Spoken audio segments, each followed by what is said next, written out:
Bom dia para quem é do dia, boa noite para quem é da noite.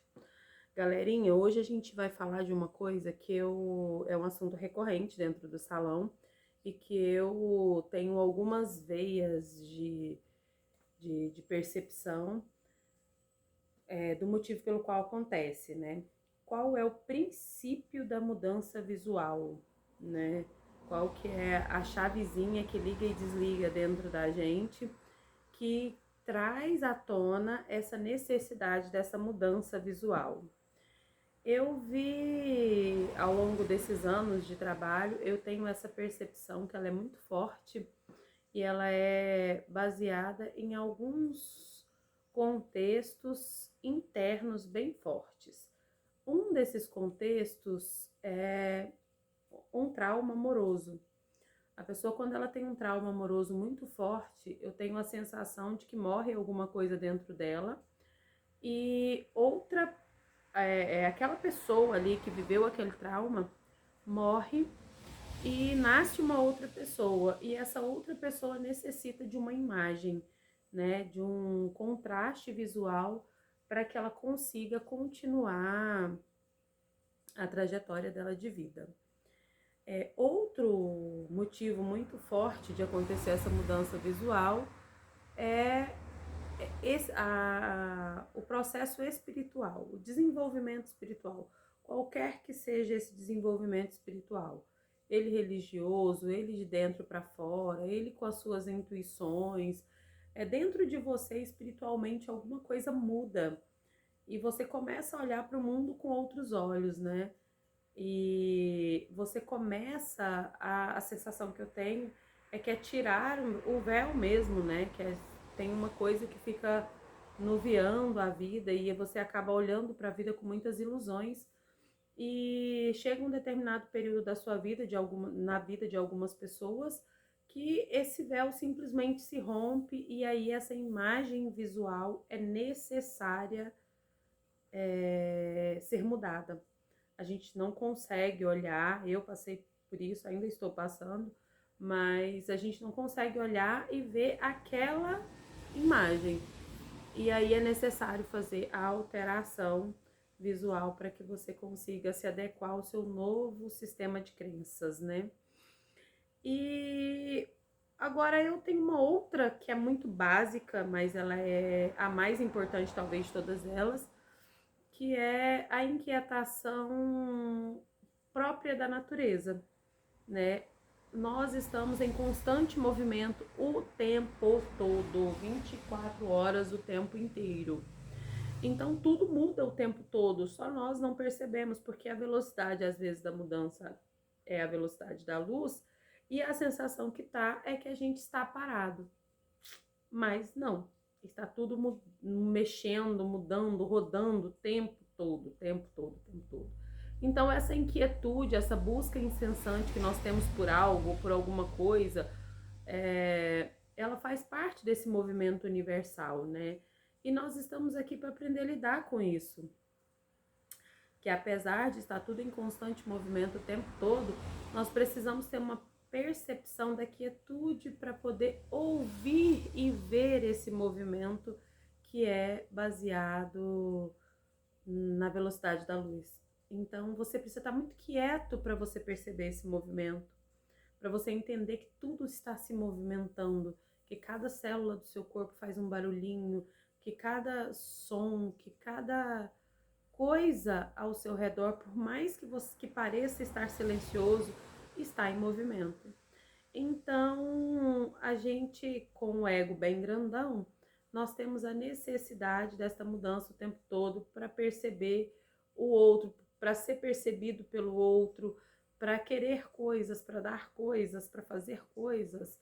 Então, a gente acumulou a necessidade de movimentos para ter que ter essa mudança. E essa mudança passar a ser constante, contínua o tempo todo. Então a nossa profissão, ela traz esta possibilidade, né? Ser uma cabeleireira me traz a possibilidade de trazer para a pessoa novas imagens, novas mudanças no visual. Porém, algumas mudanças são momentâneas, elas são a curto prazo, e aí logo vem outra mudança, e o processo passa a ser contínuo. Mas a mudança que eu estou falando aqui, a mudança que eu quero falar aqui, não é essa mudança que é contínua, que a gente faz, né, o cabelo liso, o cabelo enrolado, ele colorido, ele sem cor. Não, é uma mudança visual que vem de dentro, ela vem da alma. E essa mudança, para mim, ela é alquímica, né?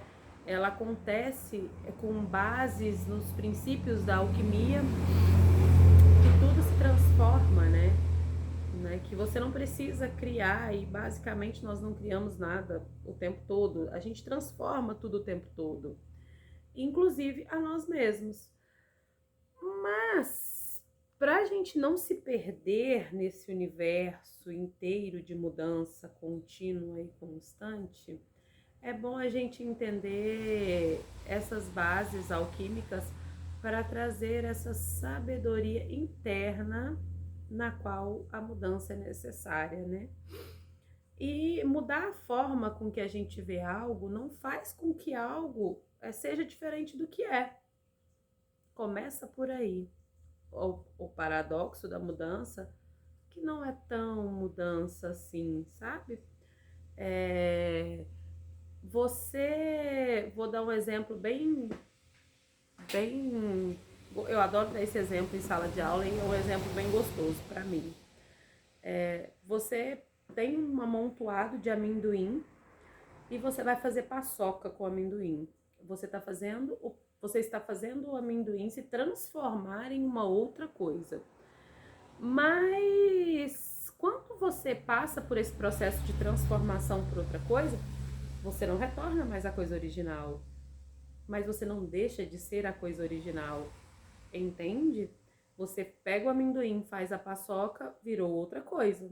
A paçoca não é mais amendoim e nunca mais aquela paçoca vai poder ser amendoim. Ela não retrocede, ela só transforma, né? Mas não se faz paçoca sem amendoim. Então, o interessante da vida é a gente entender isso, que no processo de transformação externa, eu pego a base original, me transformo em uma outra proposta. Ok, eu não vou deixar de ser o que sou. Eu posso ter uma imagem diferente, mas eu não vou deixar de ser o que eu sou. Então, o grande segredo da vida, e é todo baseado no autoconhecimento, é exatamente isso, sabe? Paçoca não volta a ser amendoim, mas amendoim, sem amendoim, não se faz paçoca. Então, aquele produto é feito com aquele material, e aquele material é feito daquele produto, e passa a ser uma coisa só. Entende?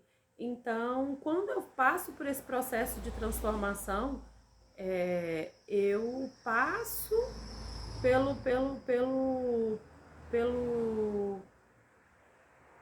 túnelzinho aonde eu quero ter uma imagem. Eu preciso me olhar no espelho e ver aquela imagem que configura o meu ser hoje.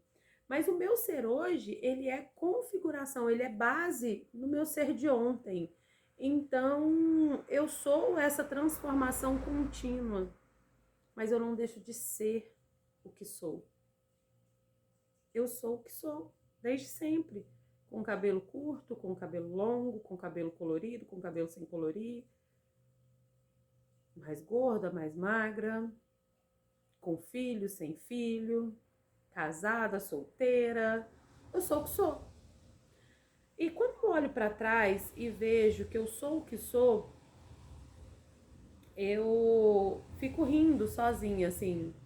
Porque essa transformação visual, quem me conheceu há uns 20 anos atrás, 10 anos atrás, sabe o quanto eu mudei visualmente. Mas a minha essência, ela é desde criança. A natureza eu fui um pouco... O conhecimento me colocou mais pronta para a vida, mas a selvageria é a mesma. Às vezes, quando eu não gosto de alguma coisa, eu vejo exatamente a carinha que eu fazia quando era criança, sabe? E a vontade que eu tenho às vezes é de cuspir nas pessoas, tu pensa? Isso não existe, isso não é normal, né? Então, quando a gente olha pra gente e vê as cenas exatamente como as cenas são, você entende que você amadurece, você muda os seus conceitos, os seus paradigmas, as suas vontades, os seus gostos, mas a sua essência primária, ela é pertencente ao seu espírito. Então, a gente tem que ter cuidado com tamanhas mudanças radicais visuais, porque muitas vezes, quando essa mudança ela é muito radical, é porque a gente quer correr da gente mesmo, né? Você não quer ver quem você é, você não quer ver a sua essência, a sua alma, né, expandida através da sua imagem. Aí você fica, aí faz plástica aqui, faz plástica ali, faz plástica ali, faz plástica ali, estica aqui, muda o cabelo, coloca cabelo, muda a estrutura e coloca isso e tira aquilo para não se enxergar, né? Para não se perceber como é. Então, eu tenho certo cuidado quando essas transformações vêm para minha mão, muito radical, né? E tipo, uma pessoa que deixou o cabelo crescer, por exemplo, por 10 anos e nunca colocou um dedinho, de repente ela quer rapar a cabeça. Tem que ter alguma coisa por trás disso que seja humano, porque se não for humano, é um tiro no pé, tanto do profissional quanto de quem pediu a transformação, porque não vai mudar, não vamos mudar. Nós só podemos mudar a partir da mesma base de princípio. Então a gente não pode mudar a base, né? Não dá para fazer amendoim, não dá para fazer paçoca com mel, sabe? A base da paçoca é o amendoim. Então eu posso fazer 1 milhão de coisas com amendoim, né? Eu posso fazer paçoca, eu posso fazer sorvete, eu posso fazer doce, eu posso fazer pé de moleque, posso fazer bolo,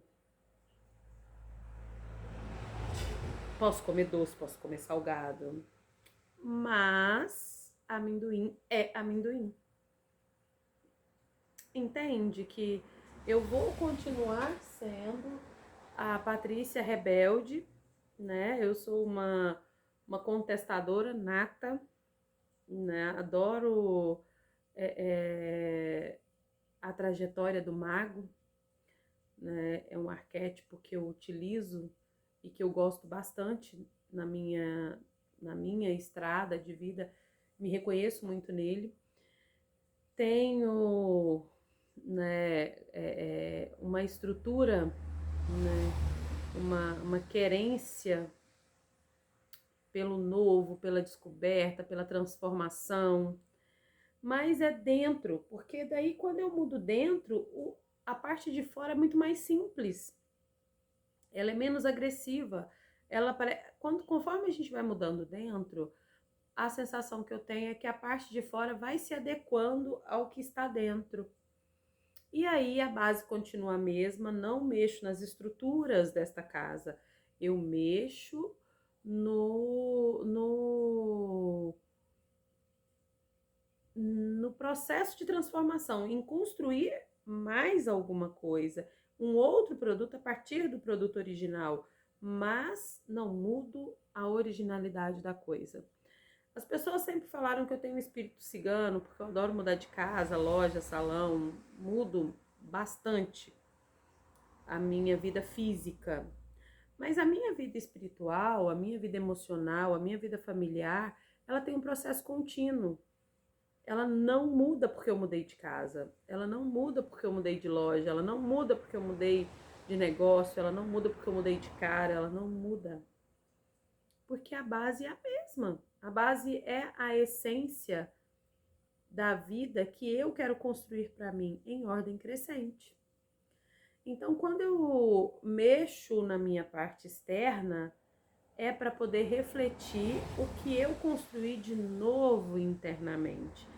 E quando as pessoas não conseguem se construir internamente e precisa começar pela parte de fora, para poder ter forças o suficiente para mexer na parte de dentro, porque também acontece, isso tem que ser mexido com muita delicadeza. Porque, segundo o seu Juversino Gregório, o senhor meu pai, ele, como construtor civil, ele falava que alguns defeitos que tem na base de uma obra civil, de um prédio, por exemplo, que foi construído na estrutura do prédio, não podem ser mexidos, porque talvez o que segura o prédio em pé é aquele defeito.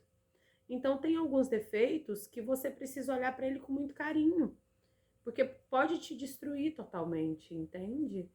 Então você tem que mexer nele com muita delicadeza. Você não pode simplesmente ir tendo um processo agressivo com alguém na mudança desta imagem, na transformação desse visual. É muito bonito quando você vê nesses programas de televisão, né, que acontece bastante, essas mudança de imagem, né? Como é que fala? Eu não sei bem o nome que dá para essa transformação dessas pessoas. Aí pega uma pessoa bem pobrezinha, que tá jogada, que tá não sei o quê, e vai lá e transforma essa pessoa em capa de revista ali. Efeito Cinderela. Porque essa pessoa, ela não vai conseguir manter aquilo. Manter isso é muito caro. Manter isso, às vezes, requer uma postura e a pessoa tem 5 filhos para criar, vive de salário mínimo, tem uma casa completamente inadequada à sua imagem. É muito difícil ela crescer com esse visual e ter acesso a esse visual, de saber que ela só está desarrumada, só está feia perante os olhos de algumas pessoas, porque ela não tem condição de manter. E aí você mexeu numa base estrutural que pode trazer muitos traumas, né? Eu acho que quando você dá um presente para alguém, você tem que saber se você consegue manter, né? Então, se você der até o conhecimento para alguém, você tem que saber se você consegue manter. Não adianta simplesmente jogar pérolas, pérolas, pérolas e você não... Desculpa o barulho, gente, mas eu tô na porta da rua e hoje é assim mesmo. Você jogar pérolas e você não ensinar a fazer um cordão. Não falar para a pessoa o que é a pérola, para que serve a pérola, quanto custa a pérola. Sabe? Então, algumas coisas a gente precisa ter na nossa estrutura de que não é simplesmente doar para as pessoas. Você tem que ensinar a como movimentar o que você doou. Então tem muita coisa que eu não consigo acreditar, que eu não consigo ter crença de que você pode melhorar a vida das pessoas dando para elas o que elas não conseguem manter, né? Então não dá para mim pegar uma pessoa que às vezes quer mudar radicalmente, aí só tem R$ 500 no bolso, e aí o mês que vem ela vai precisar de retoque, ela vai precisar disso, vai precisar daquilo, ela não vai ter para poder manter aquilo que eu fiz. E aí eu não contei para ela que aquilo ali ia custar uma fortuna no final do ano, né? Que ela ia ter que ter condições de manter. E muitas vezes você acaba tirando dinheiro das pessoas de uma forma até cruel. Você acaba tirando dinheiro das pessoas de uma forma cruel, porque tu sabe que ela não vai ter condição de manter. E aí, por que não fazer algo mais leve, explicar para a pessoa que talvez uma coisa mais simples, mas uma coisa que dê condições para ela ir crescendo devagarzinho na vida física, emocional e visual, dentro das condições financeiras dela. Então, quando eu falo qual é o princípio da mudança visual, eu acho que é uma via de mão dupla. Enquanto profissional, eu tenho que me preocupar sim com o que está no bolso da minha cliente. Enquanto profissional, eu tenho que me preocupar sim com as condições que ela tem de manter o que eu tô doando para ela, enquanto trabalho. Não é ela só que tem que me procurar e saber o que ela quer, não. Até porque, né, somos profissionais para isso, para dar indicações. Porque se a pessoa sabe exatamente o que ela quer, como fazer o que ela quer e como manter o que ela quer, ela não precisa de um profissional. Né? Se ela precisa de um profissional, é porque ela não tem conhecimento sobre o que ela está fazendo. Então, logo eu preciso sim explicar para ela quais são os benefícios e os malefícios do que ela quer, podendo ou não dar certo na vida dela, na rotina dela. Então, a gente tem que ter essa cautela quando a gente vai adentrar o mundo do outro, indiferente de como a gente vai construir isso. Ah, eu posso fazer? Claro que eu posso fazer. Tem 1000 coisas que eu posso fazer. Né? Eu posso reduzir esse custo de acordo com as condições da pessoa. Eu posso levar uma imagem lindíssima para ela, baseada naquilo que ela tem para me oferecer, enquanto base estrutural. Não dá para mexer na base estrutural de ninguém. É maldade o nome disso, sabe? Então, precisamos entender que o outro precisa saber quais são os benefícios e os malefícios de construir esta imagem, de construir esse novo visual, de como fazer esse novo visual, internamente e externamente. Porque quando eu pego tudo isso, eu coloco numa panela só, entendo que tudo é uma coisa só, indiferente de qual seja a profissão, indiferente do que você esteja fazendo, né? Você precisa sim cuidar do outro, né? E às vezes o outro não tem condições daquilo que ele deseja. E às vezes ele não sabe que não tem, né? E nós precisamos ser honestos o suficiente para falar isso para ele. Então, entendemos aqui nesse breve bate-papo que paçoca só é feito com amendoim e que depois de feito a paçoca com amendoim nunca mais volta a ser amendoim. Então temos que ter cuidado para modificar a base, porque ela não retorna mais ao estado original. Ou ela sai dali para continuar crescendo, ou ela morre ali. Precisamos ter esse cuidado para mexer na estrutura das pessoas. O mundo hoje tá cheio de coisas frágeis por causa disso.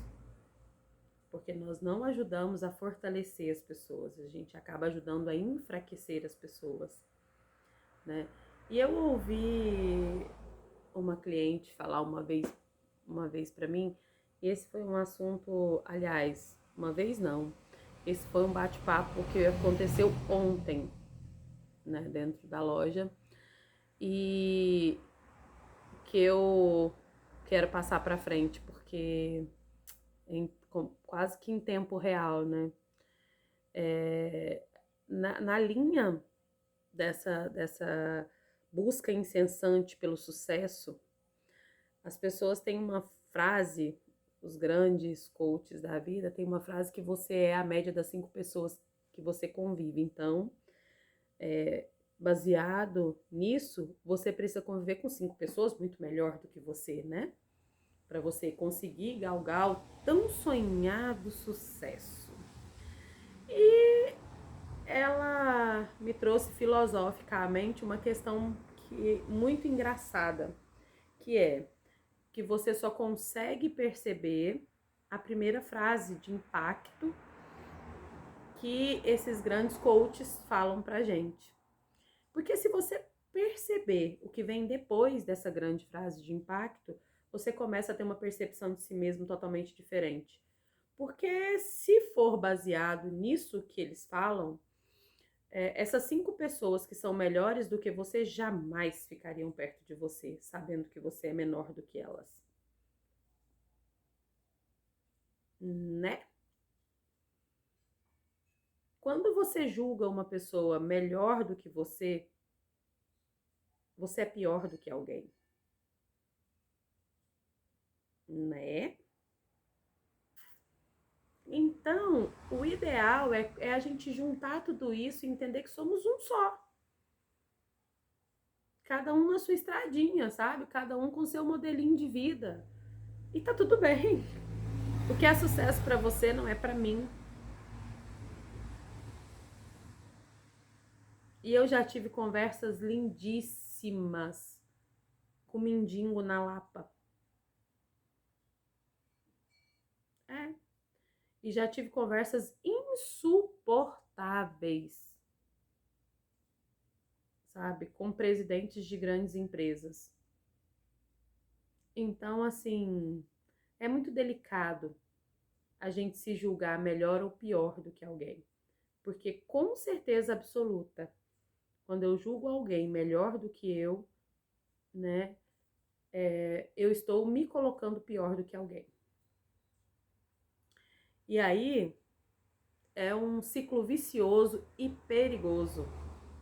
Cada um tem as suas qualidades, cada um tem os seus valores, cada um tem o que pode nesse momento. E eu, como profissional, posso explicar para essa pessoa que talvez ela não possa ter aquilo que ela veio buscar, mas que ela pode ter algo que ela consiga manter até ela conseguir aquilo que ela veio buscar. Entende que isso não é menosprezar ninguém, é só dar um senso de realidade como profissional, porque é isso que eu sou. E às vezes não é só condição financeira não, tá? No meu caso, por exemplo, eu tenho clientes do Rio de Janeiro todo. Então, não adianta eu querer colocar ela com uma base de um loiro lindíssimo, não sei o quê, que ela não vai estar aqui toda semana. E pode ter dinheiro para isso, mas ela não tem tempo. Então, precisamos de algo que facilite a vida das pessoas, não que atrase a vida das pessoas. Então, muitas vezes, colocar um cliente dependente da gente por esse processo visual é loucura. É loucura. Se eu posso fazer uma transformação aonde ambos ficamos livres. Essa pessoa volta quando ela quer. E eu estou livre para atender outras pessoas. Sabe? O mundo é assim, as coisas são assim. Ele está em constante movimento, por isso não dá para escravizar o outro num processo pobre de formação de imagem. Né? Tá na hora de mudar isso, tá na hora sabe, de entender que o outro é bonito do jeito que ele é. Agora, ele quer melhorar um pouco isso? Tudo bem, vamos adequar ao processo de vida dele e meu, né? E o que acontece quando a gente desestrutura alguém? Você é uma lembrança eterna na vida dessa pessoa. Acredite. Quando você tira mais do que uma pontinha de cabelo, quando a pessoa pede para tirar só as pontinhas, você é uma lembrança eterna dentro do trauma dela de cortar cabelo.